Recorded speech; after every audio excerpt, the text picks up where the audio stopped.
तो दोस्तों नमस्कार, मैं हूं सावित्री और स्वागत करती हूं आप सभी का मॉडर्न डिवाइन प्रीस्टेस के इस नए वीडियो में। आज नया एपिसोड होगा जो बुक हम लोग पढ़ रहे हैं। नाम है जीवात्मा जगत के नियम, पार्ट नंबर 13। दोस्तों, अगर आपने इस चैनल को अभी तक लाइक और सब्सक्राइब नहीं किया है तो प्लीज कर लीजिए, जिससे नेक्स्ट एपिसोड जब भी अपलोड हो आपको मिलता रहे। Thank you. निम्नवर्ती लोक भर चुके हैं। 9 मई 1981।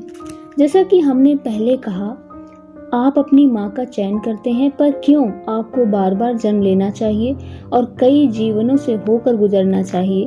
पृथ्वी पर रहने वाले आप सभी जानते हैं कि अधिक अनुभव पाने के लिए ही आप बार बार जन्म लेते हैं, पर इसका मुख्य उद्देश्य होता है आध्यात्मिक उन्नति करना और उच्चतर लोकों में प्रगति करना। आपका पुनर्जन्म एक उच्चतर स्तर में जाने के लिए होता है, पर आप क्या करते हैं? ईश्वर की इच्छा के अनुरूप प्रगति करने की बजाय आप में से अधिकतर नीचे गिर जाते हैं। दुष्ट लोग आपकी दुनिया पर राज करते हैं।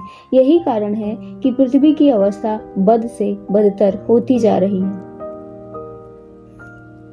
दुष्ट आत्माएं कभी नहीं चाहती कि अच्छाई उस पर हावी हो, इसीलिए वे अच्छाइयों को दबाने का पूरा प्रयास करती हैं और हर कहीं दुष्टता फैला देती हैं। आपकी दुनिया अभी ऐसी ही हो गई है।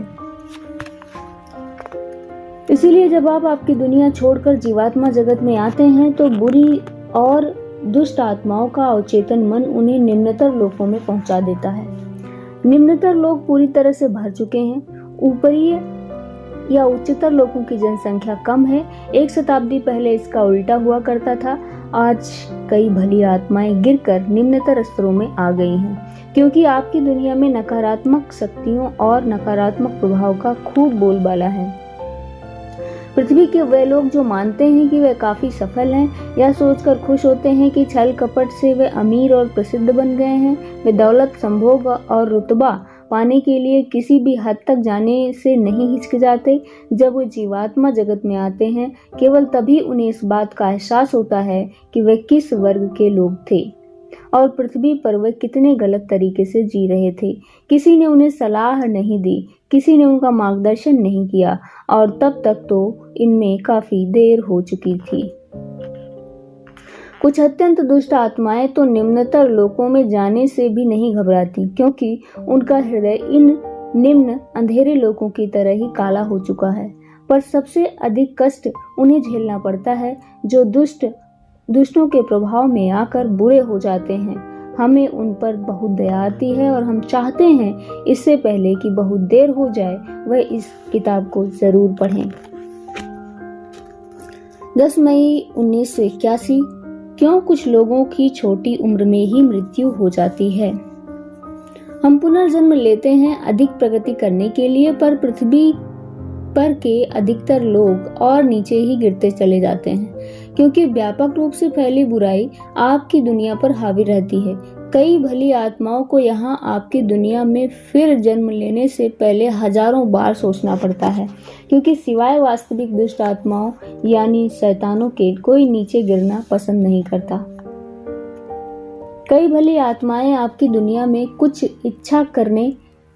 अच्छा करने, दुष्टता से संघर्ष करने और शांति, भाईचारा और अच्छाइयों को बढ़ावा देने के लिए पुनर्जन्म लेती हैं, पर दुर्भाग्यवश दुष्टता का प्रभाव इतना गहरा होता है कि उनके अवचेतन मन उन्हें तुरंत वापस ले आने के लिए ईश्वर से प्रार्थना कर बैठते हैं। वह निम्नतर लोकों में जाने से नफरत करते हैं और उनके अवचेतन मन उन्हें गलत या अत्यंत बुरा करने से रोकते हैं। इसीलिए इस कदर बुराइयों से भरी दुनिया में वे कहाँ मुड़ें यह उन्हें समझ में नहीं आता। यही कारण है कि कई भली आत्माएं अप्रसन्न और दुखी रहती हैं। इसीलिए बिना उनके चैतन्य ज्ञान के उनके अवचेतन मन उन्हें उनके असली आध्यात्मिक घर में वापस बुलाने की सर्वशक्तिमान ईश्वर से प्रार्थना करते हैं।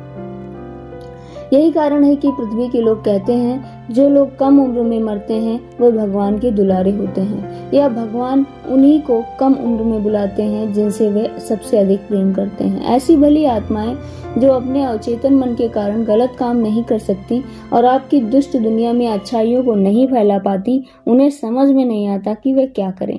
वह ईश्वर से लगातार ये पूछती रहती हैं क्या आपका न्याय यही है? पर अवचेतन मन को पता होता है कि गलत क्या है। उसे यह भी मालूम होता है कि इस दुष्ट दुनिया से भली आत्माएं मुकाबला नहीं कर पाएंगी और यही कारण है उनमें से कई पुण्य आत्माएं अपने समय से पहले ही अपने घर लौट जाती हैं। केवल कुछ भली आत्माएं ही 90 साल या अधिक तक जीती हैं और दुर्भाग्यवश उन्हें काफी कष्ट सहना पड़ता है। दुष्ट आत्माएं आपकी दुनिया को छोड़ना नहीं चाहती, इसीलिए वे अपने भौतिक शरीर और पृथ्वी से जोंक की तरह चिपकी रहती हैं। यह सच है कि उनके अवचेतन मन को अच्छी तरह से मालूम रहता है कि आपकी दुनिया में उनकी मृत्यु के बाद वे कहां पहुंचेंगे, क्योंकि अवचेतन मन सब कुछ जानता है। यह बड़े हैरानी की बात है कि जब वे गलत काम करते हैं तो उनके अवचेतन मन उन्हें नियंत्रित करने और रोकने की पूरी कोशिश करते हैं, पर दुष्ट शक्तियों से घिरे होने के कारण वे अंधे हो चुके हैं और अपने अवचेतन मन की आवाज ही नहीं सुनना चाहते। ऐसे लोग कभी पृथ्वी छोड़ना नहीं चाहते, क्योंकि उन्हें डर लगता है कि उन्हें निम्नतर लोकों में स्थान मिलेगा। हाँ, उनके अवचेतन मन को वहाँ के माहौल के बारे में भली भांति पता होता है। कुछ भली आत्माएं पृथ्वी पर इसलिए रहना चाहती हैं क्योंकि उन्हें अपने प्रियजनों की रक्षा करनी होती है या उन्हें अच्छाइयां फैलाने का जीवन कार्य सौंपा गया होता है। इसीलिए कितना भी कष्ट क्यों न सहना पड़े, वह अपने भौतिक शरीर से जुड़ी रहती हैं और पृथ्वी पर बनी रहती हैं। कुछ जीवात्माएं ऐसी हैं जिन्हें काफी तकलीफें झेलनी पड़ती हैं, फिर भी वे ईश्वर के रास्ते से नहीं हटती। वह दुष्टता से मुकाबला करने की कोशिश करती हैं, पर पृथ्वी पर जमकर बुराई फैली होने के कारण उन्हें कुछ प्राप्त नहीं होता। भली आत्माएं ईश्वर से पुकार करें, हे ईश्वर, क्या यही आपका न्याय है? उससे पहले ये किताब उन्हें कुछ अंतर्दृष्टि जरूर प्रदान करेगी। हमारी ये किताब उन भली आत्माओं तक इस उम्मीद के साथ पहुंचेगी कि दुष्ट ताकतों से उन्हें बचाया जा सके ताकि वे नीचे ना गिरें। हम निश्चित रूप से कह सकते हैं कि बहुत कम बुरी या दुष्ट आत्माएं इस किताब को पढ़ेंगी और शायद उन्हें इस किताब में लिखी बातें फिजूल ही लगेंगी। कुछ लोग पुनर्जन्म पर विश्वास नहीं करते, इसीलिए उनके लिए हमारा यही कहना है कि हर एक आत्मा अपने आप को शुद्ध निर्मल करने के लिए सैकड़ों बार जन्म लेती है या कभी कभी तो हजारों बार भी, पर इसके बजाय कई आत्माएं नीचे ही गिर जाती हैं और एक भी ऐसी आत्मा नहीं जिसने केवल 10 या 100 जीवन जिए हों, क्योंकि आपको सैकड़ों बार पृथ्वी पर जन्म लेना पड़ता है।